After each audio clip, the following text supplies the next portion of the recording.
I called President Trump and told him I wanted to be here myself to call out what is a travesty of justice, and I think everybody around the country can see that.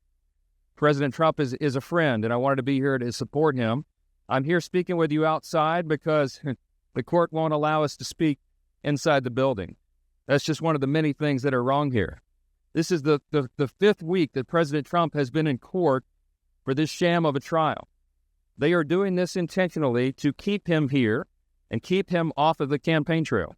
And I think everybody in the country can see that for what it is.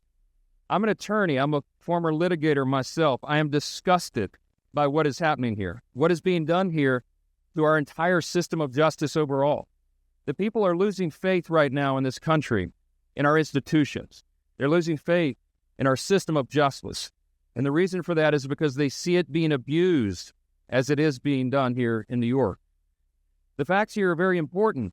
Facts are always important in a trial, or at least they're supposed to be.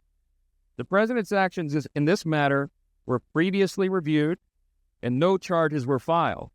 Why is that? Because there's no crime here. Now, 8 years later, suddenly they've resurrected this thing. They brought it back. And why is that? Well, just apply common sense. Everyone can see.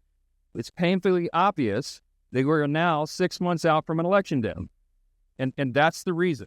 That is the reason why they brought these charges here and across the country. What we've got here is a partisan Democrat district attorney. We have a Biden donor judge.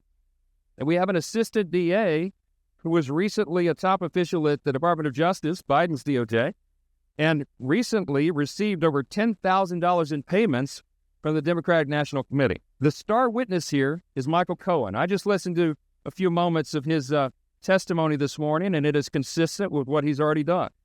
This is a man who is clearly on a mission for personal revenge and who is widely known as a witness who has trouble with the truth. He is someone who has a history of perjury and is well known for it.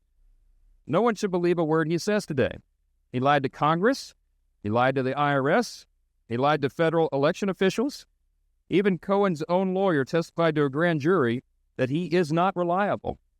So there's nothing that he presents here that should be given any weight at all by a jury, and certainly not this judge. The crime that they are accusing President Trump of is falsification of business records. But I think everybody knows he is not the bookkeeper for his company. President Trump is innocent of these charges.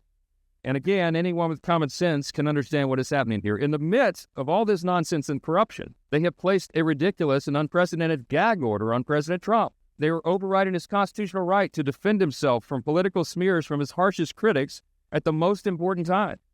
He is soon to be officially the nominee of one of the major parties in our country, running for president. And they have him tied up here in this ridiculous prosecution that is not about justice. It's all about politics, and everybody can see that. President Trump is leading in swing state polling. The American people see right through these politically motivated attacks. I've been in 102 cities in over half the states in the last few months. And I can tell you that no matter where we are around the country, I've been doing large events. People from all walks of life come to these events. And they are concerned about this. They are disgusted about this. They are fed up. They've had enough because they see what's happening. It's impossible for anybody to deny that looks at this objectively that the judicial system in our country has been weaponized against President Trump.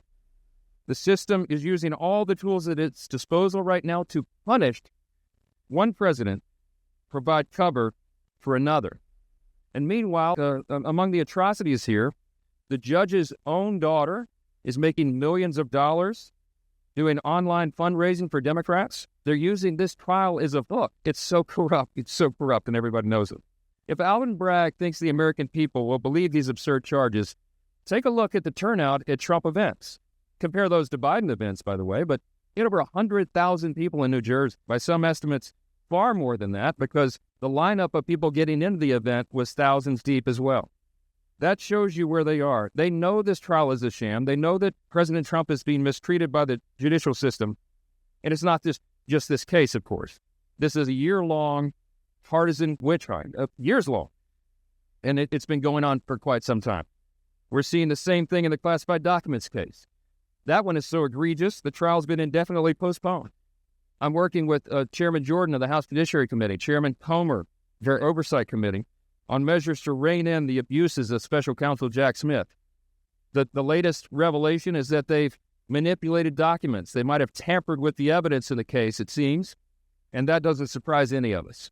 In Congress, we have oversight responsibility, and it is our objective and our responsibility to hold them accountable. These are politically motivated trials, and they are a disgrace. It is election interference, and they show how desperate the opposition that President Trump has and how desperate they truly are. The American people are not going to let this stand. Election day cannot get here soon enough, and we will continue to shine a light on all of this in Congress because we have that constitutional responsibility.